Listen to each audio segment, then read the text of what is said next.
مکروهات روزه. و در هنگام روزه‌داری برخی چیزها مکروه است که از جمله در مزمزه و استنشاق مبالغه کردن می باشد، زیرا بیم آن است که آب به شکمش برود، به دلیل فرموده آن حضرت صلی الله علیه و سلم که فرمودند در استنشاق یعنی آب در بینی کردن مبالغه کن مگر اینکه روزه‌دار باشی. برای روزه‌دار هر آنچه که شهوت انگیز بوده بیم انزال منی باشد مکروه است، مگر اینکه بر خود اطمینان دارد که روزه اش فاسد نمی شود، عیبی ندارد. از ام المؤمنین عایشه صدیقه رضی الله عنها روایت شده که فرمود نبی اکرم صلی الله علیه و سلم بوسه می کردند و هماغوش می شدند در حالی که روزه‌دار بودند و توانمندی مهار کردن نیاز خود را داشتند و بنابراین برای جوانان هماغوشی مکروه است، نه برای سالمند.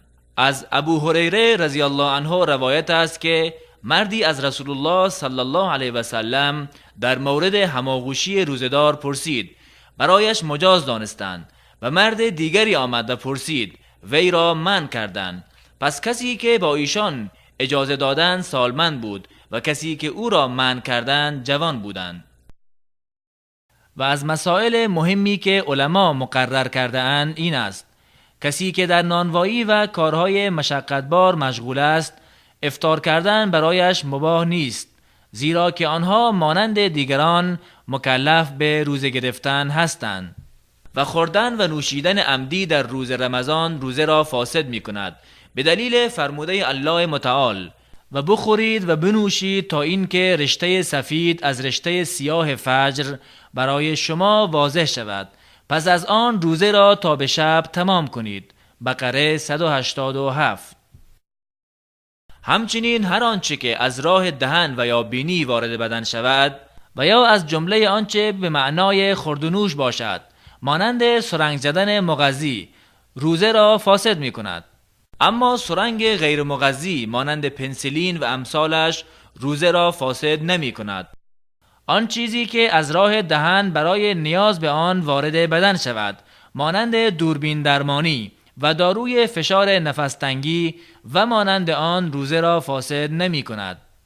و همینطور سرمه کردن و داروی قطره به چشم و یا گوش و مانند آنها چکانیدنش به روزه آسیبی نمی رساند، زیرا دلیلی بر فاسد شدن روزه وجود ندارد و نیز چشم مدخل عادی خوردن و نوشیدن نمی باشد.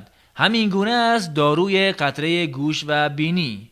ولی برای بینی بهتر است از چکانیدن قطره اجتناب شود، چرا که آن حضرت صلی الله علیه و سلم از مبالغه استنشاق برای روزه‌دار منع کردند، به دلیل آنکه مدخلی به جوف بدن می باشد و اگر آنچه را که مغذی نیست و یا ضرر می رساند کشید، مانند سیگار، روزه اش را می شکند، زیرا که از مدخل عادی که دهان است آن را کشیده است که به معنای خوردن و نوشیدن می باشد. و آنچه که اجتناب از آن ممکن نباشد مانند گرد و غبار راه روزه را فاسد نمی کند و یا بقایای طعام در میان دندانها اگر به شکم می رود روزه را فاسد نمی کند. همبستر شدن دومین فاسد کننده روزه است، به دلیل فرموده الله متعال که فرمودند برای شما حلال شده در شبهای روزه همبستری با زنانتان.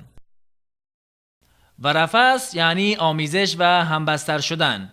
کسی که روزه‌دار بود و همبستر شد، روزه اش باطل گردیده بر وی قضای روزی که همبستر شده و نیز پرداخت کفاره شدید می باشد که عبارت از آزادسازی غلامی اگر پیدا نشد 2 ماه پی هم روزه گرفتن است. اگر نمی تواند باید 60 مسکین را غذا بدهد.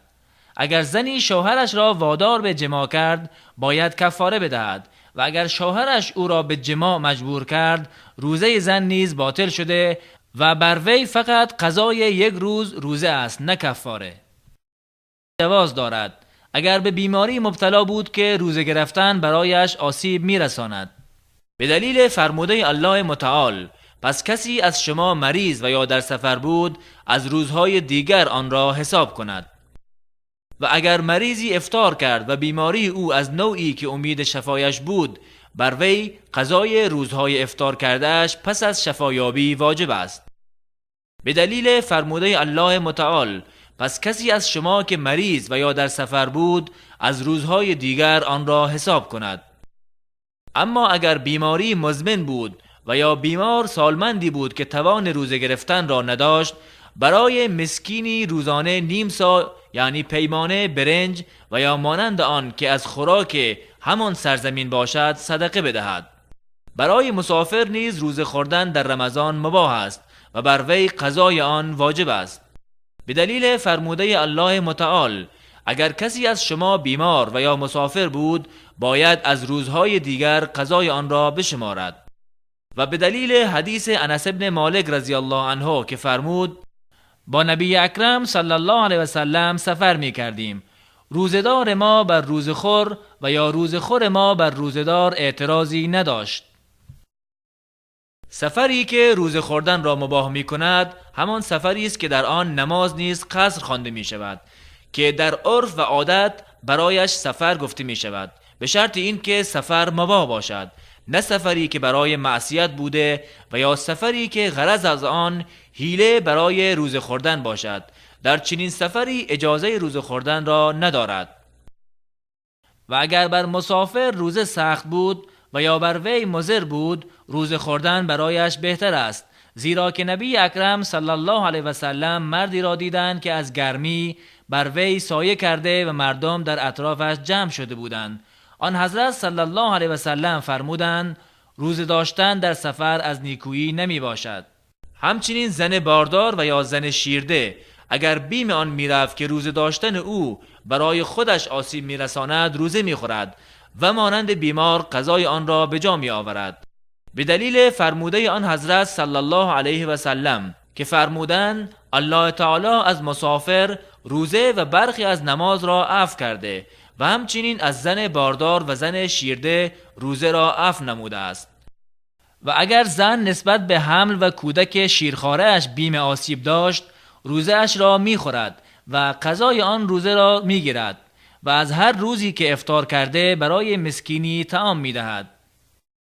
به دلیل فرموده ابن عباس رضی الله عنه که فرمود: و از زنان شیرده و باردار اگر بر کودکانشان بیم آسیب از روزه را داشتند، افطار نموده به مساکین طعام می دهند. اما زنی که در رمضان حیض دید و یا ولادت کرد، روزه اش را باید بخورد و روزه داشتن بر وی حرام است. اگر روزه گرفت صحیح نیست و بر وی قضای روزهای افطار شده واجب می باشد. به دلیل اینکه از ام المؤمنین عایشه صدیقه رضی الله عنها زمانی که از قضای زن حائض روزه نه نماز پرسیده شد چنین فرمود: هنگامی که به آن مبتلا می شدیم به قضای روزه امر می شدیم، نه به قضای نماز.